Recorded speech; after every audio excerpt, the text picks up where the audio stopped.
Hi, welcome to this week's GTA 5 o'clock. Hope you're well out there. Thank you for listening. We hope you're going to enjoy the show. We've got some good stuff coming up. I'm Tim Weaver. I'm here with Dan Dawkins. Hello, Dan. Hello. Last week we talked about music, best GTA tracks ever. And we're going to give that a quick mention because you can still vote on CMVG. The URL should be below this video, we hope. Or maybe on this. We'll leave that to our technical guru James to sort that out. But you should go on there and vote for your favourite songs. Dan, you also created a Spotify playlist. Yeah, we created a Spotify playlist. We left it open so you could add your own tracks. The end result was some brilliant joker went on and deleted the entire playlist. Slow hand clap. Nice one. Well done. Well done, you. You're a hero amongst your friends. Good news is we've rebuilt the playlist. The link's available on last week's show and it should be on screen now. It's now got 90 plus tracks, all pretty good. If you want to add something else to it, drop suggestions to our Twitter address at GTAV0clock and we'll add new ones. What was that Twitter address again, Dan? At GTAV0clock. Okay, cool. So a couple of weeks ago, Dan, before we get kicking off on this episode, you mentioned there would be a massive news coming. People are still wondering, I'm sure. It was that foe talking out his anus. So why don't you tell us about exactly whether you were talking out your rear end? No, I think there is potentially exciting news coming for the show, but if you can speculate about what that might be and who probably is the ultimate controller of that stuff, it's not really in our hands. So we've just got to sit tight for a little bit, but I'm confident that in hopefully the next few weeks we should have some extremely good news and have a lot more concrete info to share about the game. Cool. So that's not to underplay this week, which we think is going to be quite interesting. We've got a series of questions that we've raised off the back of the two trailers and all the screenshots that have come out that remain unanswered. And we're going to go through them one by one. Dan's going to offer some insight into each of them. Some of them are small, tiny things that, maybe that you haven't necessarily even thought about, but others are going to be big sweeping things that take in the whole game and will have an impact on the whole game. So for example, question 1, how will the character arcs play out? Dan, do you want to kick us off? Yeah, well, as we all know, this is the first GTA to have like 3 simultaneous switchable playable characters, all with quite diverse personalities and skill sets. Now, this obviously allows Rockstar to tell complex interweaving tale where these disparate characters intersect, but also it allows you to explore sort of different facets of personalities and mini stories. So for example, if you look at, let's say, Trevor, who's the sort of the psychopath who lives out near the Salton Sea area. Now probably his potential plot arc is the most tricky to plot because as a psychopath usually in fiction, you'll have a character who sort of represent one personality set. I guess he'll be shaken out of his stasis and have to perform something, often by, achieving something he doesn't normally do. Or, can he reach a new facet of his personality or better himself? Now, how a psychopath betters himself or what he really cares about is a difficult set of motivations. But, again, we were debating this and, in fact, we'll get to that just in a minute. But yeah, more about Trevor is he's a former military pilot. He lives in a trailer in Blaine County, and it's also interesting to know he used to work bank jobs with Michael back in the day. Yeah, no, that is interesting. Tell us why, Dan. Well, this is interesting because to bridge slightly on what Michael is about, we link back to one of the early casting rumours for GTA 5, where 2 characters were cast separately, who were Albert and Simon De Silva.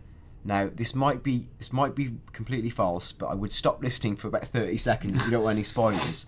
The 2 of them were described and sound almost exactly like Michael and Trevor are, where Albert was a kind of 40-something retired ex-con who's gone out west to, try and escape from it all and live a different life.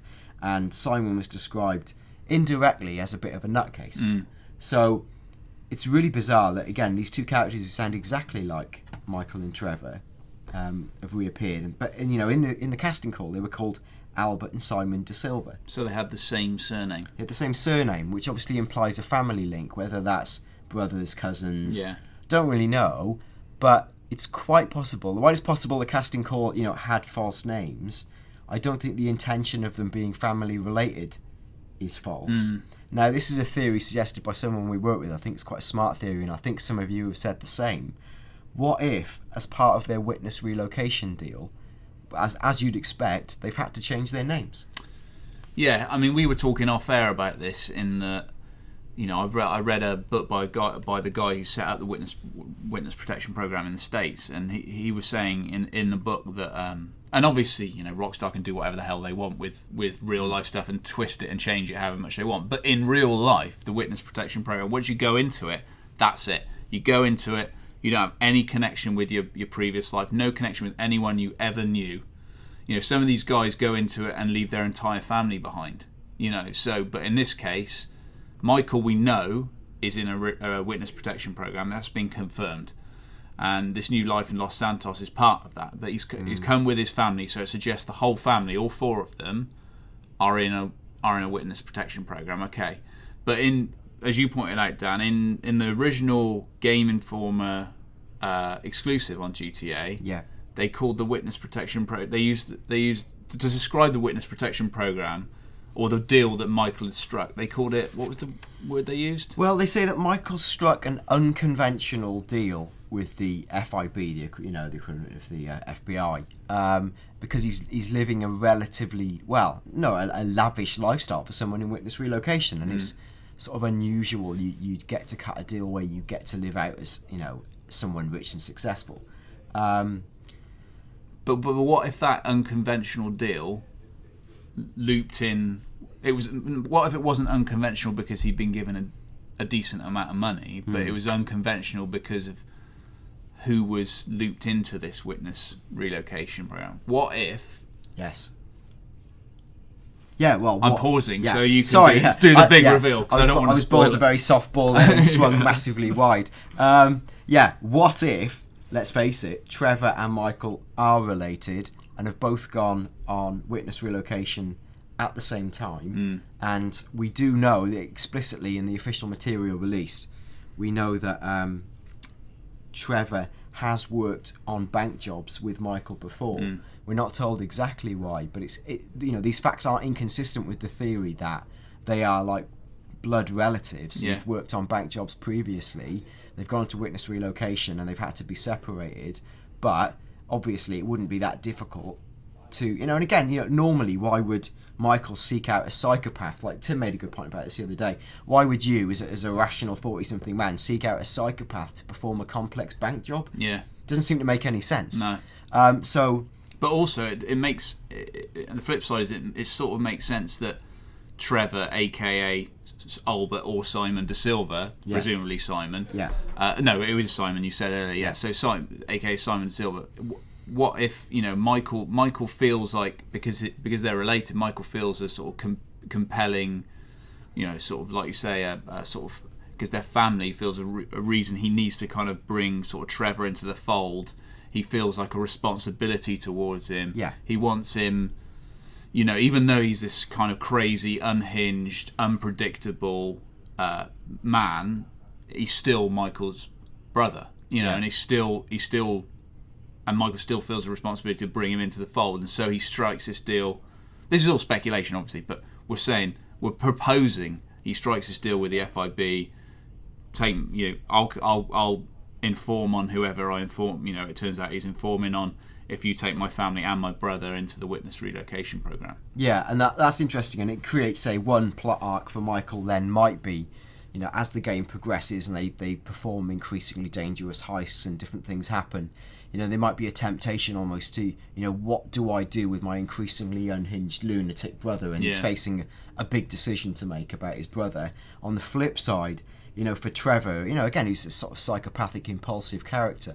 An interesting plot arc would be whether he can get his mess together to look out for family, and can he care for something? Is something really important to him? Yeah, I reckon that's pretty likely. I mean, the only way you can really humanize a psychopath is by having him care about anything. Like, a guy who sets fire to a house, and there's that scene in the second trailer where he's like, don't worry about the dead bodies, that he's leaving behind him. So he's obviously completely unhinged. And the only way you can bring any kind of humanity to that character and bring any kind of redemption at the end to him is by having him care about something, even a small thing, caring about it enough to, do something good or a good deed, even if it's just a small one, and I think that's possibly where Trevor will find himself at the end of the game, is by doing something that really resonates as being the sort of opposite of what he normally does, which is killing and maiming and destroying and destruction. I'm actually interested in this because Tim does write, you might not know, Tim writes crime novels, and I'm interested in Tim's view on someone like a psychopath, like, let's say, Hannibal Lecter. Like, why do we like Hannibal Lecter? What do they show of his personality you think that makes him attractive? I think it's attractive because most people, like, we consider ourselves pretty regular guys. We have families and we love our families and care for our families, and we hopefully, most of us care for other people, and I think that's like human nature. I think, to a greater or lesser degree, most people do care about other people, whereas with someone like Hannibal Lecter, he's so like detached from who normal people are, because in order to take out a census taker's liver and drink it with a nice Chianti, you have to have some detachment from what makes people human, But even Lecter has these kind of small moments of redemption. If you remember, I don't know whether you've read the Hannibal, but at the end of Hannibal, he takes Clarice off with him, and it's sort of assumed that they live this kind of happy existence. He's I wouldn't say he's in love with Clarice in the traditional sense, but he finds his small moment of humanity in this relationship with her, And I think with someone like Trevor, I think that's exactly what will happen. It'll be, if Rockstar have played it right, it'll be he finds some small moment of redemption through caring for someone, or maybe he, might. I'm just purely throwing this out there, but like maybe Michael's in a terrible situation, and maybe they had a massive fight like 3/4 of the game, through the game, and they're like, we're done. I don't ever want to see you again. And then maybe at the end, Trevor comes back and does. I love that in all films where like the gang breaks up, and then in the final mission when the hero's on his knees, his abandoned broski turns up packing some heat. Yeah, that's what you want. You want Trevor like swinging in through a window on fire. Yeah. Twin Uzi, shoots a load of guys, and probably dies in his last heroic act. Yeah. But dies with a sort of redemptive. Well, that's right. I mean, and that's not beyond the realms of possibility either, because Rockstar do, as we said on previous episodes, have a long and illustrious history of killing off major characters. I feel like we're spoiling the game too. I know. Yeah, it does feel a bit like that. This is all purely speculation, so none of this might happen, but it kind of makes a weird sort of sense that I definitely think there might be something in the whole, they're brothers and they're both in a witness relocation program. I really think there might be something in that, and maybe it ties it. We'll come on to it a bit later, but maybe that also ties into that mission where they go into the FIB building and stuff. It could all be all sort of interlinked. Well, that's it. They're clearly in hock to the FIB, so it might be that thing that doesn't make any sense for them to do is something they're forced to do. So I guess that's kind of Trevor's potential arc. We've touched on what Michael's could be. One is, will he be conflicted about his brother? Will his brother come good in the end? And obviously Michael is a much more complex character, I guess. And again, we're supposed to root for him, as in, he's a guy who's trying to do the right thing. He's trying to do good, despite the fact that, in a lot of respects, his dream family life is falling to bits, where his wife essentially despises him. He's completely estranged from his kids. And this is a hint about why he gets back into the heist game. Is that they say that, whilst he's well off because of the spending of his wife and his family, it does say in the Game Informer article that his money is running out. Yeah. So he's probably forced back into the game to sustain his lavish lifestyle, or to maintain an equilibrium in his life, which again would explain how his brother gets roped in. That's not just going back to the witness relocation program. In the book I read on it, that's not an uncommon theme either, that people go into witness relocation, and they literally spunk all their money. Right. Because before they go into witness relocation, you've got to remember these guys, because they're involved in nefarious activities. Yeah. They're banking millions and millions of pounds. They're worth so much money, and then they go into witness relocation, and a lot of the time, not in Michael's case, but a lot of the time they're like downsized. They have to live the life of a normal Joe, and they find that a really hard, of course, switch. Whereas with Michael, it sounds like he's been, for whatever reason, has been given more money, a bit more of a lavish lifestyle. I don't know why that is, but again, the money's running out, and that's not completely uncommon.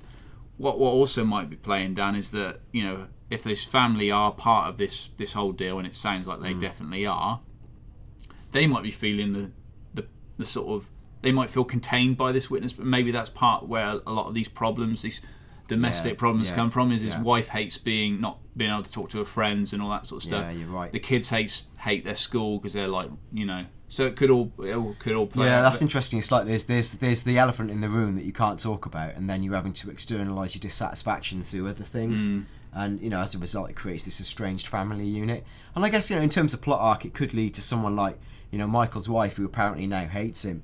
Is there a chance of redemption from them? Do events force them to evaluate everything that brought them together in the first place? And have they got a genuine feeling for each other? Maybe when, like Tim says, maybe this thing gets blown wide open, and then their old life catches up with them. Maybe they're forced back together. There's also an interesting arc with his son Jimmy, who's kind of sort of late teens, early 20s, slacker, smokes weed, bit of a joker, thinks he's a bit of a gangbanger and a tough dude.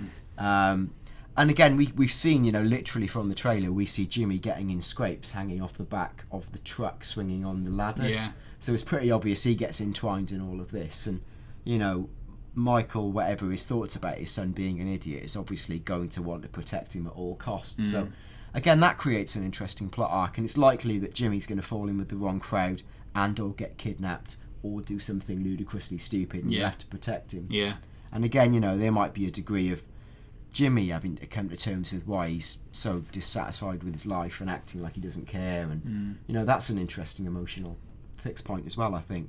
It might be that he's at that sort of right age where it might bring him into play once Franklin comes into it more, because Franklin is around about the same age as Jimmy. Jimmy might kind of look at Franklin and see how Michael ends up respecting Franklin and getting Franklin involved in his work, and Jimmy might come into it that way. I think that's interesting. I mean, that's actually a good jumping point to Franklin. Is there anything more to say about Michael, you think? I don't think so. No, I think we've pretty much covered that. Well, yeah, we'll move on to the final main character, which is Franklin. Now, he's a guy in his early 20s. He works at a luxury car dealership. But Franklin is kind of like, he's kind of an aspirational guy, but he's being held down a little bit by some of his buddies, including a guy called Lamar, who's described as Franklin's crazy friend. He's like a sort of good sort of crazy. He's Franklin's serious and ambitious, and Lamar's more of a lunatic version. And I guess you see that in one of the trailers where, Franklin addresses his buddy and just goes, "Are you happy with this life? Do you want to just carry on doing small time stuff?" Franklin's clearly got bigger aspirations, and you can almost see the sort of power behind the throne, where Franklin's, what we presume is his girlfriend, is giving him a mega hard time and busting his ass. So whether it's his own actual aspiration, maybe it's him working to please someone who can't be pleased. You just don't know. But again, Franklin appears to meet up with Michael and Trevor or certainly meets up with Michael when he's performing a hustle, and they accidentally meet up. I don't really know how that leads to let's do a bank job. Yeah. But again, is it the one dual heist we've seen? The actual dual heist. Yeah, is that the trigger for all of them to become intertwined? Again, how does that come about? I don't know. I know. What do you think, Tim? Any other thoughts on that? No, I mean, I guess we'll go on to talk about the heists in a little while, and I think the leap between meeting Michael on a park bench like he does in the trailer and being intimately involved in Michael and Trevor's crazy plans to steal millions of pounds worth of jewels is quite a big leap. Maybe it's Franklin's job is repossessing luxury cars, isn't it? I think He works for a dealership repossessing, cars that people have defaulted on payments for. Yeah. So, maybe it's that that the money's running out at Michael's place. Maybe he's defaulting on his car payment. I don't know. These are all kind of areas that might bring them into conversation with one another. I think what's interesting is each character almost represents like a schizophrenic potato slice of what GTA's gameplay has always been, and the kind of incongruous nature of the gameplay, where for example, like Michael now might represent a lot of us who've grown up with GTA, where if you look back at the game as sort of being almost like a late 90s phenomenon or something, like that's 10 to 15 years ago, and guys who would have been in their late teens or even 20s will now be in their 30s if not 40s, and will themselves be fathers with responsibilities. And you might have your own memories of playing GTA as a kid or in college or at home with your friends, and you're just running around and performing rampages and doing stupid stuff. But now you're dealing with reality, you're dealing with bills, you're dealing with kids, you're dealing with all this stuff. Yeah. And I think Michael's a character who allows Rockstar to say things to you now. He's grown up with the audience. Yeah, that's interesting. And he's like a sort of, he could provide like a more of a Heavy Rain style moral compass to the gameplay. In contrast, like Trevor represents like an anarchic state, like the GTA player who will want to leap in and doesn't really care about the plot. He just wants to go in and blow shit up. Like he wants to hold a rocket launcher. He wants to like line up 6 tanks and set them ablaze. Yeah. He wants to get a 6-star wanted level. Yeah. Like he's your key to playing the game in that stupid way. And then conversely, I think Franklin represents like the classic GTA character, the striver, the aspirer, the guy who's interested in sort of capitalism and acquisition. And again, like we saw in GTA San Andreas, you've got a character who gets to the top and he makes his money and he's jetpacking around Les Venturas and doing all these crackers things, but ends up back in the Grove with his homies because that's important to him, and he has to go there to come back. So you've got those 3 pretty diverse gameplay threads all at once, represented through 3 cipher characters. Yeah, that's a really interesting point, especially because last night, I don't know whether you saw on Twitter, there was like a hashtag Grand Theft Auto memories. Did you see? And if you went onto the feed there, most of it was like, I loved killing prostitutes, and then I liked banging prostitutes and then taking their money and then going out and killing them and getting my money back. And I thought, where you were talking then, I thought that's very much like a Trevor kind of like thing, whereas I see myself as much more of a Michael player, which is like going in and kind of exploring the world and appreciating the fact that they've created this city rather than just a city with some prostitutes in that you can kill. Oh, I agree. I think almost like you want to be a Michael because you think, I'm a bit older, I'm experienced. You want to go in and clean up other people's mess with your clinical hard-earned skills. That's right. A couple of precise sniper shots to bail Trevor out of some ruckus. Exactly. I think that's pretty funny, and I think it's a smart move on Rockstar's part. So. Okay, we're going to move on to question 2 then, which is, what types of heists will there be? We talked about this, I think, way back in one of the other episodes of GTA, but it's worth touching on this again. Dan, I'll just quickly kick this off because I'm sure you've got some interesting stuff to say. From the screenshots and the trailers, I reckon I've not nailed down, because that suggests I know. I don't, but I think I've identified 5 possible different types of heists. Oh, that's interesting. That could be a part of GTA 5. Okay. 1, the downed plane. Remember we talked about that in one of the old episodes. People spotted the back of the plane as it was coming down over the desert was still open, and Franklin was following, I think, on a dirt bike. We know that the army jeep, dropped out the back of the plane in the second trailer, and we assume that whole thing is all part of one kind of journey. So that could be one heist, perhaps. The FIB building heist is a person heist, isn't it? Because they're taking is it Ron? Is it Ron? Trevor's mate Ron? I don't know. I don't know. But they're taking effectively like a hostage, or freeing a hostage, aren't they? Really? Yeah. So we covered that in one of our other episodes in much more detail. If you wanted to have a look at that, then check back on our YouTube page. A third one could be the train heist. We've seen pictures of the train. We've seen them smashing together. We've seen Trevor on one of the trains makes a leap off. We've also seen, and this could be not tied into it at all, we've also seen what looks like Trevor parachuting into that kind of valley where the train passes across the bridge. I don't know. Well, that's a possibility. The fourth could be a vehicle heist. There's a screenshot of Franklin on the side of a lorry with a what looks like an F9 in the lorry. Yeah. Now we know that Franklin, as I said, repossesses cars for a car dealership on people who've defaulted on their payments. So it suggests that he has some sort of inside knowledge of what cars are going where, and where they're going to be, these sort of high-end sports cars. So it's not beyond the realms of possibility that he might feed that information to Michael, and that might be the reason that there's a car in this lorry and they're trying to get at it. And then finally there's the underwater heist, a potential underwater heist. It could be, maybe it's tied into the downed plane heist. I don't know. Maybe the plane crashes into the water. But we've seen a man swimming with a shark. We've seen a submarine. We know that the ocean floor is mapped. So it's not beyond the realms of possibility that they have to go down there and find something. I think almost certainly, because why else would you create a fully explorable ocean floor? If you're going to do that, you have to drag people out there through the main story to show them that it exists, and give them a glimpse of the possibilities. Then you hide all the stuff around it. So a core mission being set in the ocean is a cert, I think. And then obviously there's finally the jewellery store one that we do know about, that we've seen a lot more of, but whether that's part of the other, ties into the screenshots that we've already seen. And maybe the ones that I've just been through are one part of the jewellery heist. I don't know, because Rockstar have said, I think, Dan, that these heists are going to be big and expansive kind of missions, aren't they? Yeah, well, Rockstar's quote in the Game Informer article is, "We really wanted to make heists a big theme in the game, and we'll demonstrate them later on in the campaign, based not just on missions from GTA 4, but from previous games that people really responded to."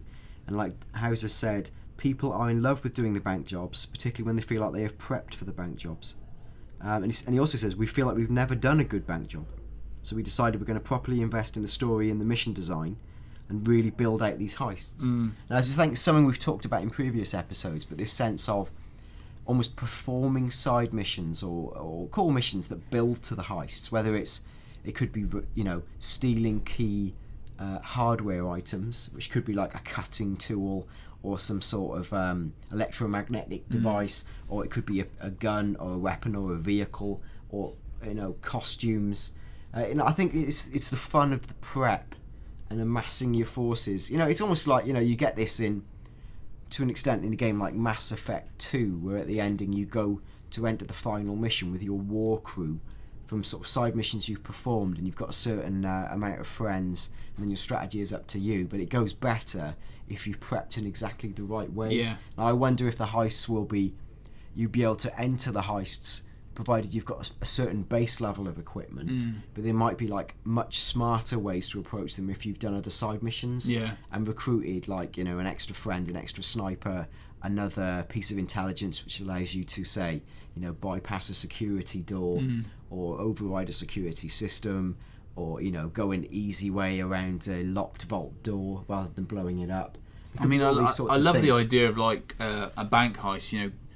I don't know how involved Rockstar are going to make it, but like you wandering around past the bank, watching the movement of the bank, watching the sort of movements of the security guard, going in, seeing how things are constructed, where the CCTV cameras are, all that sort of stuff. Now, I don't know how in depth they're going to go, but I love the idea of like really like prepping for this mission. It plays into your sort of, I mean, I'm a big fan of like stealth games. I mean, I love like, not so much the latest one, but I love the Hitman games and that sort of stuff. So like, and watching and taking in the movement of NPCs and stuff is all part of the fun. Getting used to their routines, and I wonder whether that might play a role. I think that's really interesting. It's like a sort of Hitman light approach, and I wonder if you could. There's a mission in GTA 4, is it, where you go to see the lawyer?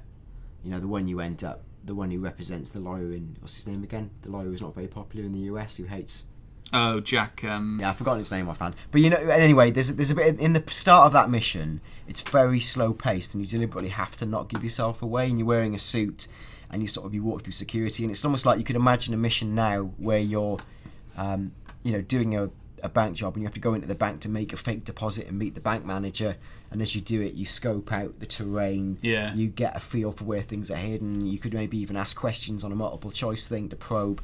Jack Thompson. Thompson. And I think that will be really interesting way to approach it. Yeah. I think also what they're going to do is, undoubtedly, Rockstar being quite influenced by various cultural touch points. If you look at Three Leaf Clover and GTA 4 was very clearly an ode to Heat. Are there other famous movie heists you think they could riff off, Tim? Yeah, I mean there are. I mean, if you think about something like the Thomas Crown Affair or something like that, where they go in and they steal paintings, it doesn't seem like a very GTA thing to do. Yet, having said that, Michael lives in what's the equivalent of Beverly Hills, Dan? Rockford Hills. Rockford Hills, a very posh place, with high-end shops, lots of art galleries and stuff in the real Beverly Hills. Could it be that there's a sort of spin on an art heist? Stealing a picture. Thomas Crown Affair was like brilliant for that, brilliant film about stealing art. There's all sorts of movie heists. A lot of them are just bank jobs. You think of stuff like Point Break and that kind of stuff.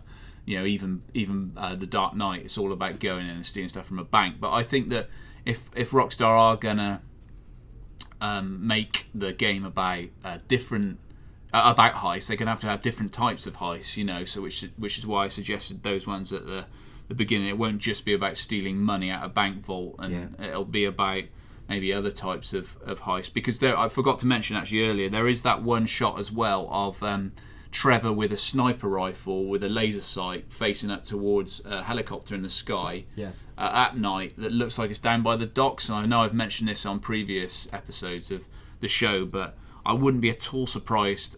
In fact, I'm almost certain there'll be their heist at the docks where they'll be stealing something that's come in on a shipping container. Yeah, and the multiple characters, by its very nature, creates different styles of gameplay, so you can have a complex interplay within the mission itself. So, Trevor is up in a distant building providing sniper support. Franklin is racing against time to get to the drop-off point in time. Yeah. And you create exciting three-way multi-split gameplay.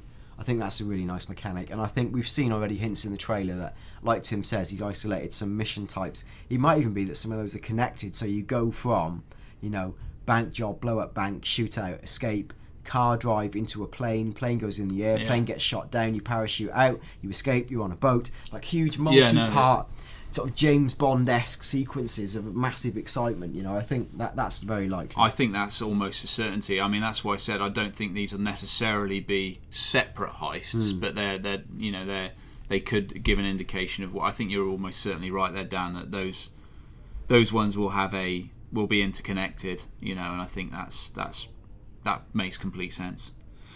So number 3, question 3: what kind of dynamic missions can we expect? Dynamic missions, I guess, Dan, like Red Dead Redemption's. Yeah, exactly. Like Red Dead Redemption, Rockstar are calling this their biggest open world yet. That means there's going to be a lot of empty space, certainly out towards the Salton Sea and the various countryside areas. To make that not a non-event or just like, rendered pretend scenery, you're going to have to create dynamic, interesting missions that occur. Now, Rockstar have hinted at the kind of thing we can expect. Now, examples were like things with like broken down cars. Yeah. Where you go to investigate something that's happened and it's not as obvious as it first appears. Random hitchhikers. It could be 2 parked cars with like dead bodies around them, almost like a bust gone bad. And I think you're going to get lots of this sort of little incidental stuff that will probably be either amusing or fun or like a micro challenge within itself. Essentially, offer you chances to either gain resources or earn money, which I guess will be the driving XP force in the game, so to speak. And I guess there'll be I don't know whether you'd really term them dynamic missions, but there will be opportunities like in Red Dead where Marston got to play poker and that sort of stuff. There will presumably, like if you get into the desert areas, there probably will be bars and stuff that you can go into and maybe have a I don't know, I'm not speculating, but maybe have a go on a fruit machine or whatever. I don't know, but there'll be there'll be that sort of thing as well. But I think these dynamic missions are more kind of like as you search the landscape rather than where you'd expect. They're not necessarily going to be where you expect them to be. They'll just be, you might be belting along a road and suddenly you spot something in the distance. And there could be cool things like, say you're on Mount Chiliad and you're halfway up and you find it could be someone who's injured and he's help escaping. It could be a guy with a hunting rifle who says, you've got to join me, I'm on the trail of Bigfoot. Yeah, that'd be great. Please help me take him down. That would be a fantastic fun thing. But yeah, otherwise I haven't got much else to say about dynamic missions, but they're going to play a key role. So, question 4: how will GTA 5 be structured? Here, I think we're not necessarily talking about missions or the map. We're talking about all of that. How will the game be? How will it play? I guess is the. Yeah, well, there's a bit of a departure in the core structure, as in, even though it's the biggest open world Rockstar yet provided, you will be able to access all of it straight away. Now, that wasn't a liberty afforded you in GTA San Andreas, where you kind of had to unlock the countryside. And or Vice City, or GTA 3, I think. They lock areas out. Yeah. This is opening everything up to you from the start, which is great. Now, and we know, for example, like Trevor, who is an established fighter pilot, if he finds a plane early on in the game, he can fly it early on in the game. That's all fine. And the only way they've talked about sort of controlling how the game develops is that certain missions will require a sort of base level of finance or money to be unlocked. Right. Now, it could be that, you need to buy your way into a certain piece of information, or you need to buy a certain piece of kit that opens up a mission. I guess these are like these monetary things will be linked to something you buy or need that would cost that much in order to access it. Yeah. Otherwise, we know about the fully explorable ocean floor, which again will be open from the start. But I think what the key point of it all is that if you've got to hit certain monetary targets to unlock the major missions, all the time you're playing the game, in a similar vein to Skyrim, you'd be building what's GTA's equivalent of XP, which would be money, basically. Yeah. So everything you do, you can sort of almost in a way stumble through this world, performing missions, swapping between characters, coming upon dynamic missions, and all the time you're doing it, you're entertained. Now, Rockstar, I know, are acutely aware of the fact that in previous GTAs, not a lot of people got sufficiently far through the story, let alone finished it. And I think they're really worried about keeping people entertained and creating a game that mirrors the way people want to play GTA. We've already touched on that with the 3 different styles of play with the multiple characters, but this is all about creating diversity and sort of reacting more to the increasingly attention-hungry or attention-starved Twitter generation, where you could be, for example, playing as Michael and think, I've done that mission, I'm a little bit bored, what's Trevor doing? And they've already said this, that you might hop into another character's life during a hot moment. So it might be you hop into Trevor's body and he's in the middle of a bar brawl, or he's in some sleazy club involved in something. I think, or you could flip in and suddenly you're at the wheel, escaping with a car with Franklin.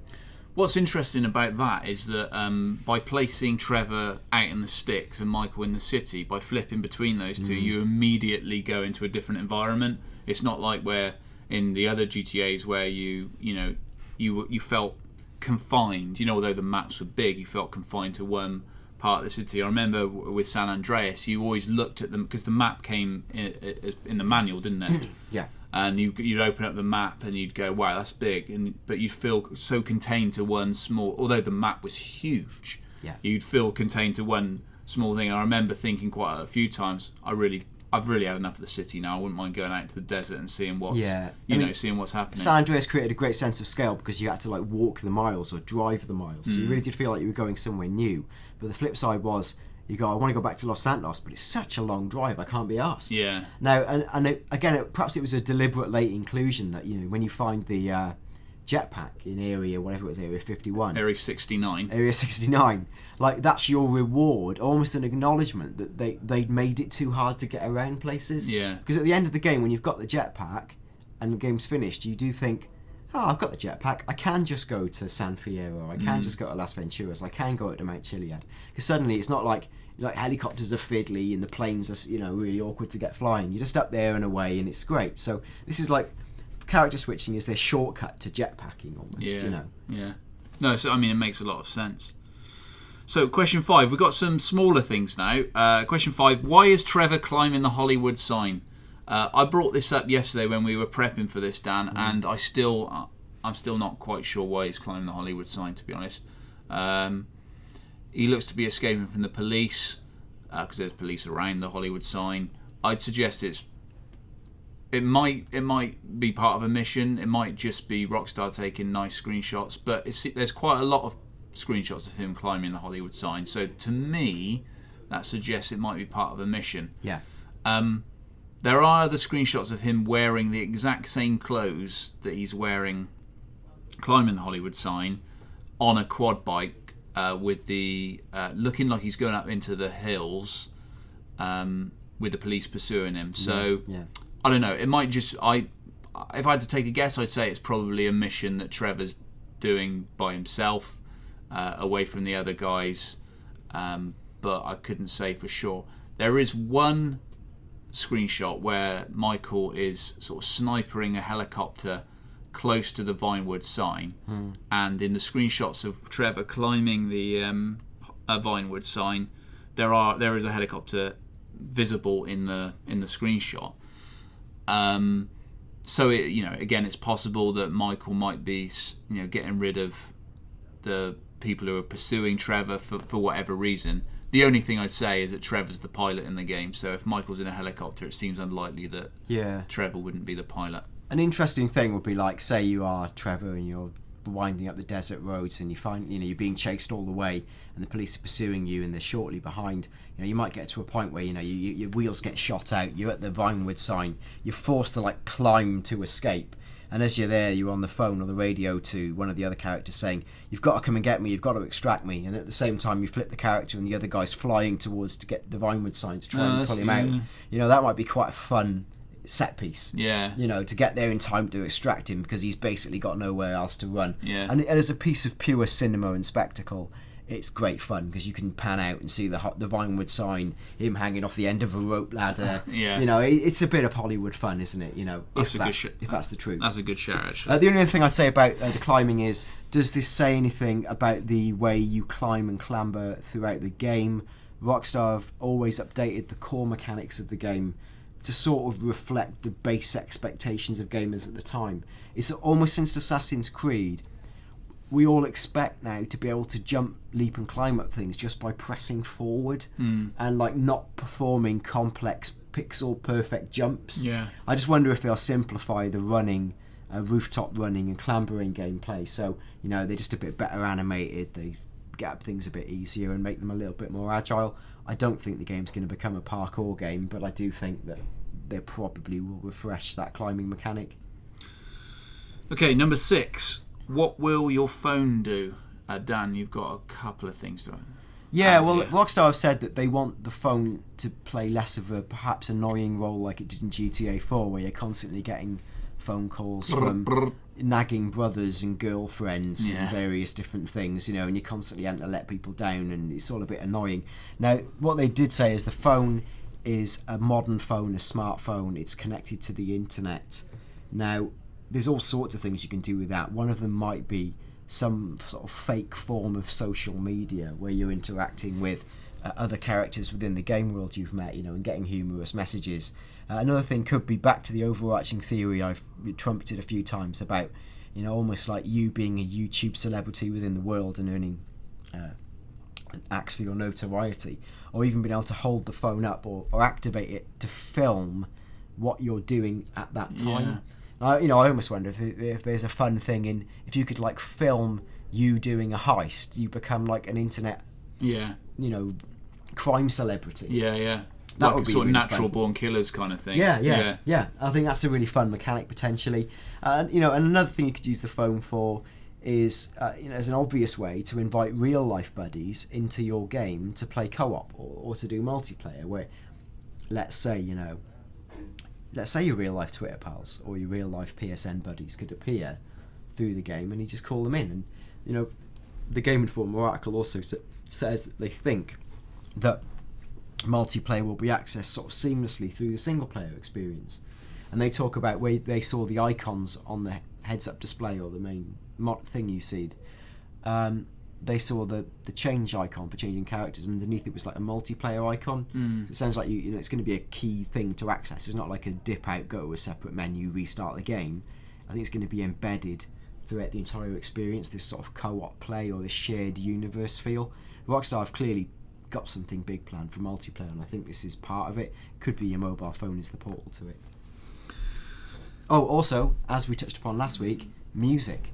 Everyone listens to music on their mobile phone.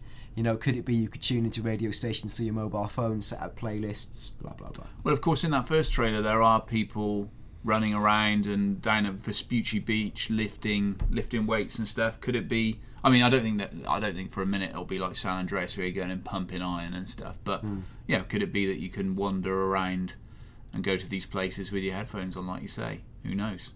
That kind of leads us actually into question 7, which is how interactive will the interiors be? You know, will you be able to go inside a cafe? Will you be able to go into a gym? Will you be able to go into shops? What do you think, Dan? Well, I've got to admit, this is kind of a blind spot on my part, because I've been going through the Game Informer article and I can't see anything too much explicit about it. I hope you can correct me in the comments if that's the case and Rockstar have spoken officially on it. But, you know, it seems like, you know, for example, they've taken out the ability to buy property, which seems like something people kind of loved and maybe feels like a strange thing not to include. But whether, again, you know, they're trying to limit the amount of interior locations and make them a bit more interactive, you know, I really don't know. I don't know what your thoughts are, Tim. I don't know. I mean, I think didn't they say it wasn't his actual quote? You can't buy property, but we've got some other stuff planned or something like that. But that's not verbatim. But that was Dan Houser's quote, I think, to Game Informer. So whether they've got some alternatives to property planned, I don't know. I kind of agree with you. I think it's, you know, it was building your kind of empire.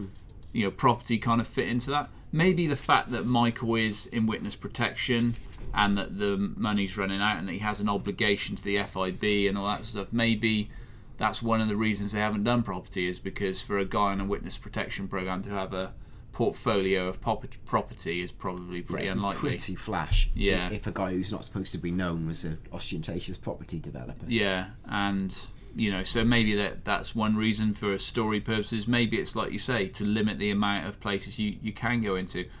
There's got to be interiors because there just is in the GTA world. You know, like, you know, it always has been. So there will be, but it'll be interesting to see which ones you can go into. I'm assuming there'll be stuff like clothes shops and that kind of thing. Yeah, there'll be clothes shops. I mean, whether they'll, again, like in the real world, there aren't that many internet cafes anymore because everyone's got a phone. Yeah. But there might be a return of the twat cafes. We know Ammunition will return. Yeah.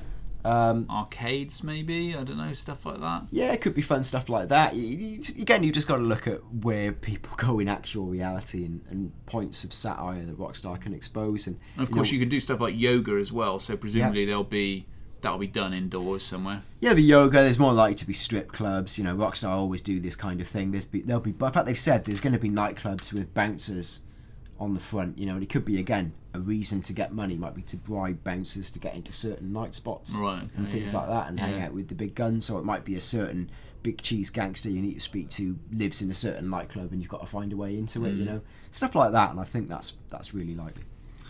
Okay, last question this week. Number 8. How will close combat work? Melee combat, Dan. What do you think? Well, Rockstar were pretty cagey when speaking to Game Informer, and again, they haven't shown much of it. All they said was, this is a quote, "It's better than we've had in the past. How far we can push it, we will see, depending on resource we can allocate to it. It's never going to be as big a deal as shooting, but we do want it to feel really fun and strong." I mean, Red Dead Redemption was brilliant, absolutely brilliant in all kinds of ways, but the fist fighting in it was a little bit... The fist fighting in LA Noire was a little bit... Yeah.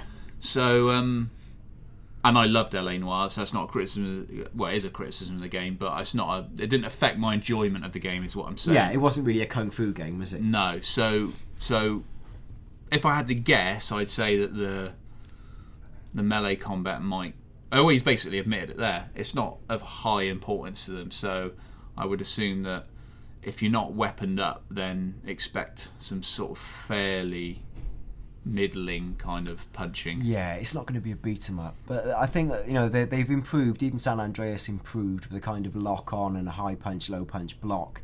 You know, there were different combat moves. You know, you could do things. I think they're probably going to at least have that as a base. And it's possible that someone like Trevor, for example, might have a slightly more refined skill set than the others. Yeah. And there might be like Trevor does bar brawl mini games. You know, that seems perfectly realistic. And we saw even in the trailer where he's smacking that dude's face in the bar. Yeah, he smashes his face down. It might be that, you know, Trevor does this. He shakes places down and you end in a sort of like mini brawl mini game.